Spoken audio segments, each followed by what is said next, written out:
My sister-in-law threw a baby blanket in my lap and said, "Try harder next time." I wish I could tell you it started with a quiet betrayal, a shift, a moment I misunderstood. But no, it started loud. A baby blanket hit my lap with a wet thud right on top of my dinner plate. Pasta sauce clung to the yarn like it belonged there. Megan smiled. Pale blue crochet, soft, handmade. She looked proud of it. "Try harder next time," she said, and I swear she grinned wider when she said it. Silence followed. Her mother cleared her throat. Her husband shifted in his seat. Someone coughed. And James, my husband, kept eating. Fork to mouth, eyes down. As if none of it was happening. I stared at the blanket. I didn't touch it. I just froze. I remember thinking, this can't be real. Not here, not in front of everyone. But it was. I picked up my keys, stood up, and left. No one followed me. Not my husband, not even Megan's kids who had once called me auntie. I drove until I hit a grocery store parking lot. Parked under a flickering light. Sat there all night. Didn't cry. Not then. Just watched the sun crawl up behind a Walgreens and tried to remember how I got here. Because I had once believed I was building a family. And now I was something else. Something hollow. But to understand that moment, to really understand how sharp the cut was, you have to know what came before. You have to know what I lost. It happened quietly. 10 weeks into my pregnancy. Not far, I know, but far enough to imagine life in a nursery. We had already picked names. I had a Pinterest board full of soft greens and quiet corners. I bought a onesie that said "coming soon." James had kissed my stomach every night. "Hey, baby," he'd whisper. "Can't wait to meet you." But on a rainy Saturday morning, I started bleeding. At first, I told myself it was fine. Normal, maybe. My brain wrapped around denial like a blanket, tight, comforting false. James was annoyed. Megan had invited us to some family poker night, and he kept checking his phone. Even stepped outside to take her call while I sat on the bathroom floor. At the hospital, he barely sat with me. The doctor told me gently, almost kindly, that the baby was gone. I didn't cry. I just nodded. Said okay, like I was ordering coffee, like I could make sense of it. James came back in, still on the phone. "We're going to miss tonight," he said. Something came up. He didn't ask what the doctor said. I went home, didn't sleep in our bed. I took the guest room. I couldn't bear to lie on the pillow I'd once tucked under my stomach at night. He brought me food, said things like, "Once we're back on track." Back on track. It wasn't a detour. It was a death. Then came the dinner. He said I should go. Just for an hour. If you don't show up, he warned, they'll think something's wrong. Something was wrong. I wore a long sweater. My body still thought it was pregnant. Still round in places that felt cruel to see in the mirror. Everyone was already seated when we walked in. Megan had her usual glow, loud laughter, 3 kids climbing over each other's stories about school and PTA drama. She always dominated the room. I kept my head down, ate slowly. Thought I could survive dessert and slip out. Then came her line. That blanket, that laugh. I realized in that moment, Megan didn't just dislike me. She despised me. She wanted me small. And James, he just let her. The room didn't break into chaos. It didn't erupt. It stayed silent. That heavy, suffocating silence that tells you everything you need to know. I stood up, keys in hand, walked out. And I knew before I hit the sidewalk that I wasn't just grieving a child. I was grieving my marriage, my place in that family, maybe even myself. The next day, I got a message from someone at church. It was gentle, hesitant, but it shattered something in me. She said Megan had been talking, telling people I faked the miscarriage, said I'd never even been to the hospital, that I made it up for attention, that I was jealous. That word scraped across me like sandpaper. The woman said she overheard Megan laughing about it at brunch, with other women, from James's side of the family. And that's when I knew it wasn't a one-time cruelty. This was a campaign, a performance. I asked James. He shrugged. "She's dramatic. Don't take it personally." Personally, his sister told strangers I invented a dead baby, and he wanted me not to take it personally. That's when the fog in my mind started to thin. That's when the ache started hardening into something else. Resolve. There was a group chat. Megan had added me to it years ago when I first married into the family. I'd muted it a long time ago, back when it was just passive-aggressive memes and PTA jokes.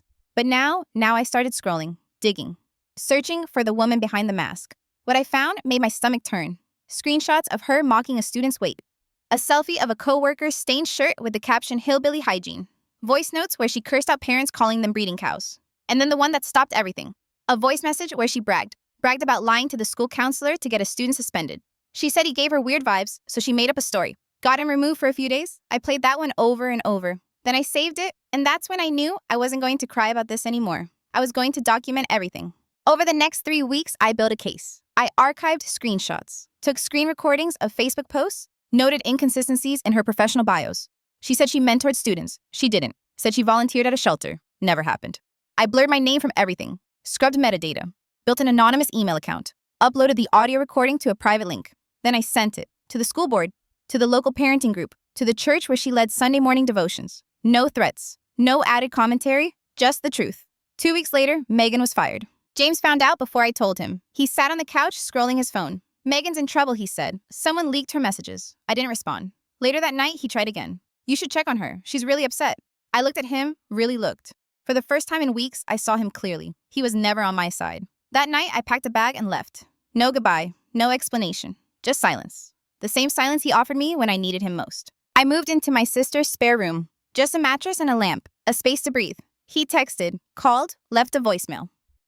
We should talk like adults, but adults don't watch their wife get humiliated and say nothing. Adults don't excuse cruelty as drama. A few days later, he sent a photo. The baby blanket folded neatly on our bed. No caption. Like it was my fault. Like I had overreacted. But I wasn't reacting anymore. I was planning. And Megan wasn't done yet. She went online. Cryptic posts, hashtags like #RealMothers, #God'sPlan, photos of her kids. She tried to paint me as unstable. But she forgot other people were watching now.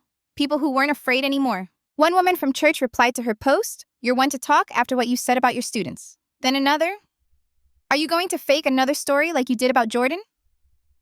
By the end of the week, Megan's husband had filed for separation. Rumor was he found messages on her phone.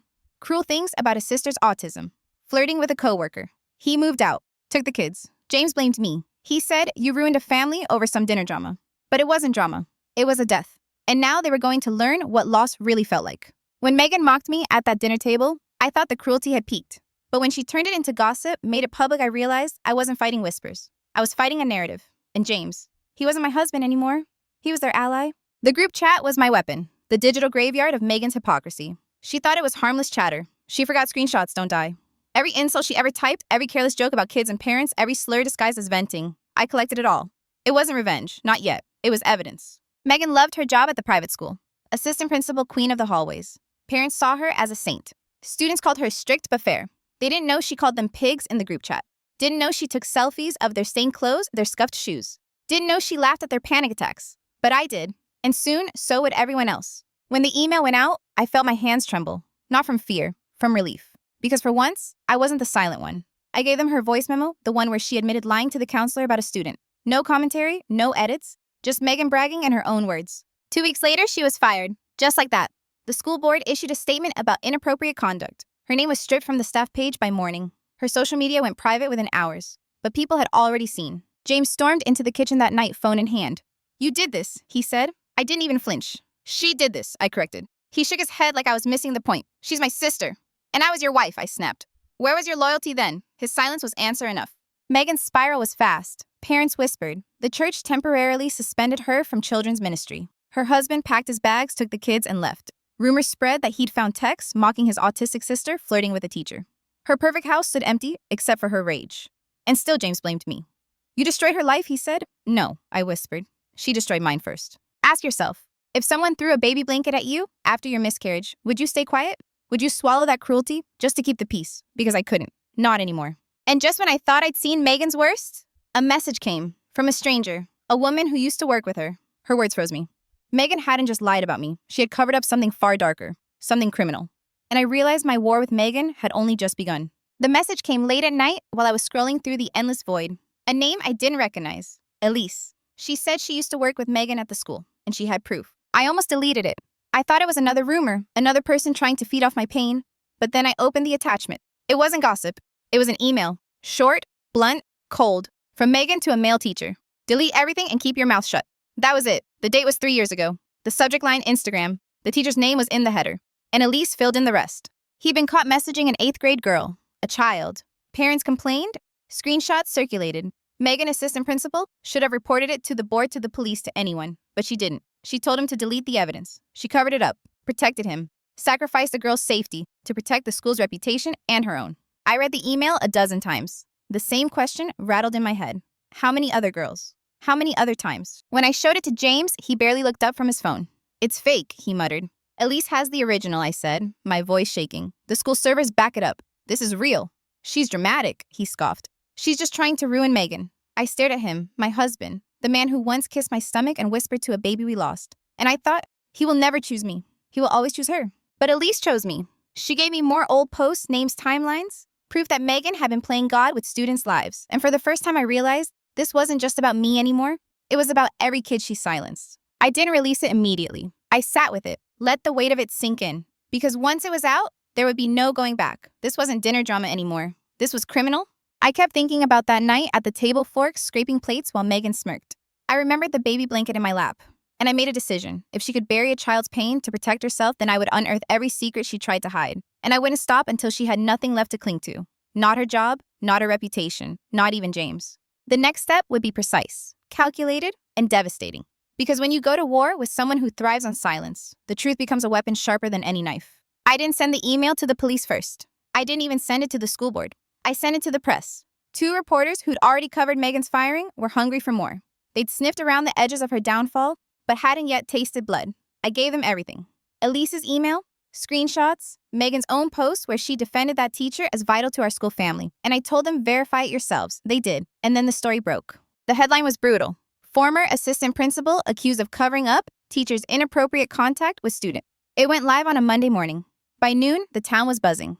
Parents whispered in grocery aisles. Teachers called each other during lunch breaks. Phones lit up with links shared in group chats captioned with one word, finally. Megan's face wasn't smiling in the photo the paper used. It was her leaving a courthouse shielding her eyes caught mid-grimace. The article quoted Elise, quoted 2 other teachers who came forward after hearing about the email. It painted Megan not as a leader, but as a liar. Not as a protector, but as a predator's shield. And people believed it. By Wednesday, the school issued a statement. The teacher was under investigation. The board was deeply troubled. By Friday, her church announced she'd been removed from leadership. On Saturday, Megan showed up at my sister's house. She pounded on the door, screaming my name, demanding I fix what I'd done. My sister called the cops. Megan was gone before they arrived. That night, I got an email. 4 words. I hope you rot. No name, no signature. But I knew. James. He barely spoke to me. When he did, his words were daggers. You're destroying a family, he said. You've gone too far, he said. You'll regret this. But his eyes told a different story. Fear. Because deep down, he knew it wasn't me who destroyed them. It was her. It was him. It was all of them covering for each other until the truth came clawing out. The town turned against Megan quickly. Moms whispered her name like it was cursed. Parents pulled kids from programs she'd touched. Her reputation was radioactive. And yet James still clung to her. He thought siding with his sister would save him. But soon, he'd realize he was standing on sinking sand. Because I wasn't done. Not with him, not with her, not with any of them. The first cracks in James's mask were about to show. And once they did, there'd be no covering them up. When Megan's story hit the headlines, I thought maybe James would finally see the truth. Instead, he doubled down. He didn't confront Megan. He didn't question the evidence. He turned on me. You're obsessed, he hissed one night over the phone. His voice jagged with rage. You're unstable. You've ruined her career and now you want to ruin mine. I let the silence stretch. Because there it was, the shift. For months he'd stayed in the shadows, letting his sister take the heat. Now with the world watching Megan crumble, he needed a new target. Me. The first legal blow landed in the form of papers shoved under my sister's door. James had filed for an emergency mental health evaluation. In black and white, it said, I was a danger to myself and others, that I'd faked evidence, that I was unstable since the miscarriage. It was a smear disguised as concern. I sat in court hands cold while his lawyer read out cherry-picked texts. Didn't you write this? He asked, holding up a screenshot. I don't feel like being here anymore. I wanted to scream. The full message was, I don't feel like being here anymore tonight. I'm going to stay at Mom's. But in their hands, it became a noose. The judge wasn't convinced. The case was dismissed. But humiliation lingered like smoke after a fire. Imagine sitting in a courtroom forced to prove you're sane while the man who abandoned you at your lowest point smirks like he's won. At home, things turned darker. Anonymous emails slipped into my inbox. You'll pay. You're nothing. Everyone knows you're crazy. No sender, but the timing was too sharp. Too close to James's filings. My car tires were slashed one morning, deep knife grooves across all 4. The cops shrugged. No cameras, no witnesses. I knew. But the cruelty wasn't just petty vandalism. James knew my weakest point. He started whispering to friends, to colleagues, that I had fabricated the screenshots, that I was jealous of Megan's family, that grief had twisted me into someone dangerous. The lies spread faster than the truth. A mutual friend messaged me quietly. I don't believe him, she wrote, but he's telling everyone you hacked Megan's phone. That you're unstable. Unstable. That word followed me like a ghost. What James didn't know was that I had more. Elise's email wasn't the end. Other women, ex-students, parents, co-workers were starting to talk. Each message I received was another thread pulling Megan's mask apart, and every thread tied James tighter to her. Because he wasn't just her brother anymore. He was her shield, her accomplice, her weapon. And if he wanted war, I was ready. The next battle wouldn't be about Megan's sins. It would be about his. James thought he was clever. He thought if he painted me as unstable, people would stop looking at him. But liars always forget one thing. Truth doesn't stay buried. It leaks. It seeps. It claws its way out. The first leak came in the form of a message from a woman named Laya. She was 19 now, a former student from the private school where Megan used to reign. Her words were shaky but determined. She mocked me for wearing headphones in the hall, took them off my head, told me to act normal.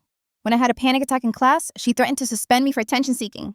I read it 3 times, This wasn't just incompetence, it was cruelty, and Leia wasn't alone. Days later, another former student sent me screenshots of old emails, comments Megan made about lazy kids from broken homes. Then a teacher stepped forward, describing how Megan pressured her to ignore bullying reports because we don't need drama with the board. Each story was a puzzle piece, and together, they built a picture darker than I had imagined. I compiled it all. Dates, names, screenshots. Every testimony was another crack in their foundation. Because here's the thing about James. He had tethered himself to Megan's sinking ship. He defended her in court.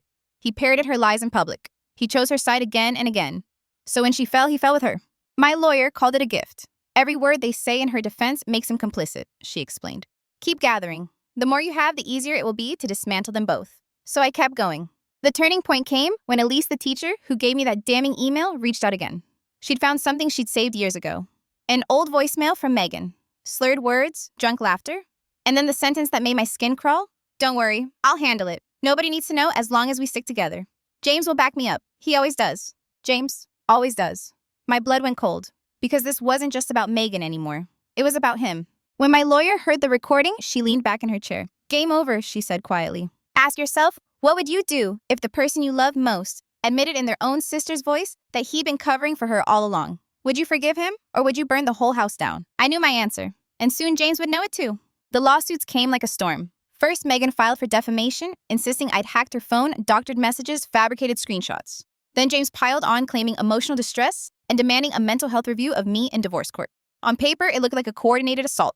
Brother and sister united, two voices against mine. But truth doesn't care about numbers. Their lawyers painted me as a vindictive widow of a pregnancy that never was. I sat in that sterile courtroom, listening to strangers dissect my grief as if it were a lie I had rehearsed. They read text messages aloud, stripped of context. They displayed the blanket photo James sent me, twisted as proof I held grudges too tightly. At one point, Megan's lawyer sneered. Isn't it true you've been obsessed with destroying her ever since she outshined you as a mother figure? I didn't cry. I didn't break. I looked him in the eye and said, she mocked me the week I lost my child. That's the only shine she's ever had, cruelty disguised as humor. The judge raised a brow. For the first time, I saw cracks appear. What they didn't know was that while they spun their lies, I had built a fortress of evidence. The screenshots, the emails, the voicemail where Megan laughed and said James always backed her up. Piece by piece, I laid it out through my lawyer. Bank statements proving James funneled money to family support that lined Megan's pockets. Testimonies from students Megan had belittled. Elise's email about the teacher cover-up. And then the voicemail. When the court played it, the room shifted. Megan's slurred voice filled the silence. Don't worry, I'll handle it. Nobody needs to know as long as we stick together. James will back me up. He always does. James's face drained of color. Megan's hand flew to her mouth. It was no longer my word against theirs. It was their own words damning them. Their lawsuits crumbled like sandcastles under a tide. James's request for a mental health review was dismissed. Megan's defamation claim was thrown out. But here's the thing, liars don't stop when they're caught. They get louder. Outside the courthouse, Megan staged a scene. She clutched her stomach, sobbing about stress. James told reporters I was on a witch hunt tearing apart a grieving family. The performance was almost convincing. But the town had already read the headlines. They'd already heard the tape. They weren't buying it anymore. The tide was turning, and I was ready to push it further. Because if they wanted war, I'd give them one. But this time, I wouldn't just defend myself. I'd expose every lie they'd ever told. The town turned cold. It started quietly, parents whispering in parking lots, teachers refusing to stand beside Megan at church. By the next week, it was louder. Her name appeared in headlines again. Former assistant principal accused of cover-up. Anonymous comments flooded local forums, parents sharing stories of her cruelty toward their children. She wasn't just disliked anymore. She was toxic. James wasn't faring better. After months of trying to present himself as the calm, rational husband, cracks began to show. His boss called him in after clients complained. Deadlines missed. Erratic behavior. Whispers about his personal life spreading like wildfire. He came home one night reeking of whiskey, slamming cupboards, muttering about how I had ruined everything. I didn't respond. I just hit record on my phone while he ranted. You think you're better than us? He spat, pacing the kitchen. You think you're strong. You wouldn't last a day without me. Without Megan, you're nothing, click. Saved. Another piece of evidence. Another crack in his mask. Meanwhile, Megan tried to fight back online. She posted Bible verses about forgiveness. She posted photos of her kids with captions about real motherhood. She painted herself as the victim of a smear campaign. But the comments betrayed her. Weren't you the one who mocked a student's anxiety? What about the teacher you protected? God sees everything, Megan. Her followers dwindled by the day. And then came the blow she never saw coming. Her ex-husband filed for full custody. The court granted temporary custody, immediately citing the ongoing investigations and community outcry. Megan lost not just her job, but her home, her children, her place in church. For years, she had built herself into the golden daughter. Now she was radioactive. James tried to hold her up, but he was crumbling too. Our divorce filings were stacked against him. The prenup he once bragged about now sealed his fate. Every financial lie, every text, every recording worked like bricks in a wall he couldn't climb. His lawyer pushed him to settle, but his pride refused. He wanted to fight, but the more he fought, the more he lost. It was almost poetic watching the two of them unravel together. The brother who stayed silent at the dinner table. The sister who mocked my grief. Now they had no table to sit at.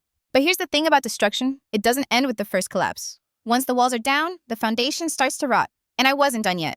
Because beneath all the lies, all the slander, all the cruelty, there was still one secret left. One truth that would shatter what little they had left. And I was ready to use it.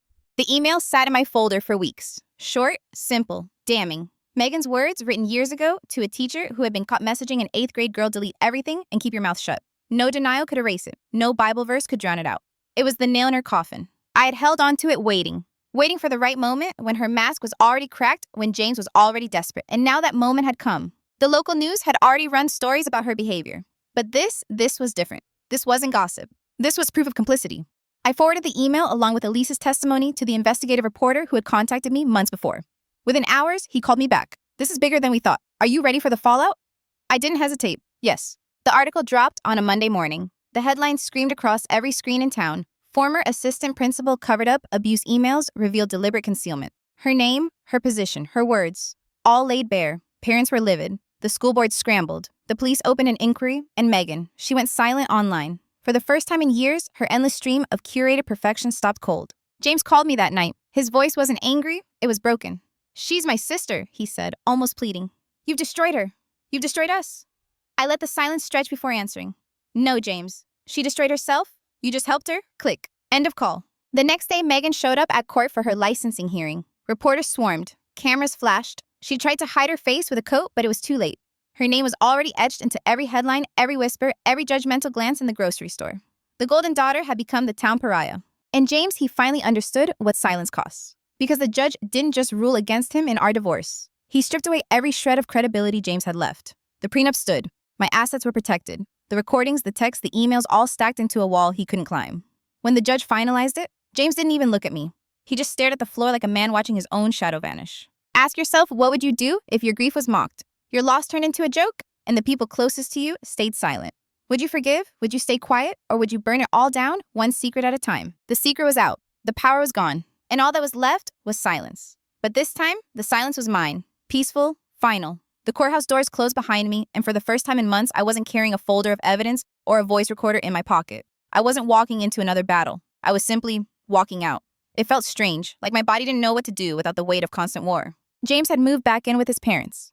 Rumor was, Megan blamed him for everything. If you controlled her better, none of this would have happened. She'd shouted once, loud enough for the neighbors to hear. But it didn't matter anymore. They weren't my problem. Not anymore. I sold the house Steven and I once shared. Its walls were poison soaked with betrayal. I bought a small condo near my office. Nothing fancy, just mine. I started repainting the walls one by one. Fresh colors, fresh air. A life scrubbed clean of the past. At work, I called a staff meeting. I stood in front of my employees and told them the truth. All of it. Some looked shocked, some nodded as if they had always suspected. But when I finished, they applauded softly, not for what I'd endured, but for not hiding it. That was the moment I realized transparency isn't weakness, it's armor. Nights were the hardest. I still woke sometimes with the phantom weight of a child I never got to hold. I still saw the baby blanket in my dreams folded on the bed like a taunt. But I learned to sit with the ache, not to bury it. Not to let anyone tell me it was dinner drama or just a detour.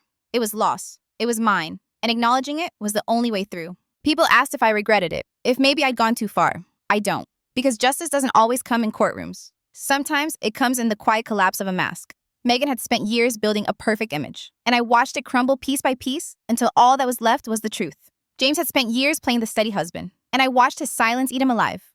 My parents, well, their silence had always spoken loudest of all, and now they were left with nothing but each other's excuses. Do I feel victorious? No. I feel free. Not triumphant, not bitter, just free. The baby blanket still sits in a box at the back of my closet. I don't keep it as a reminder of them. I keep it as a reminder of me, of the night I chose silence for the last time. Of the night I learned silence is its own kind of violence, and that I would never be silent again. So if you're listening, ask yourself, what would you do if the people you trusted most tried to bury you in silence? Would you let them? Or would you dig your way out claw by claw until your voice was louder than their lies? For me, the answer is simple. I spoke, I fought, and I survived. And that's enough. Thank you for watching till the end. If this story resonated, know that silence is its own kind of violence, and you are never alone.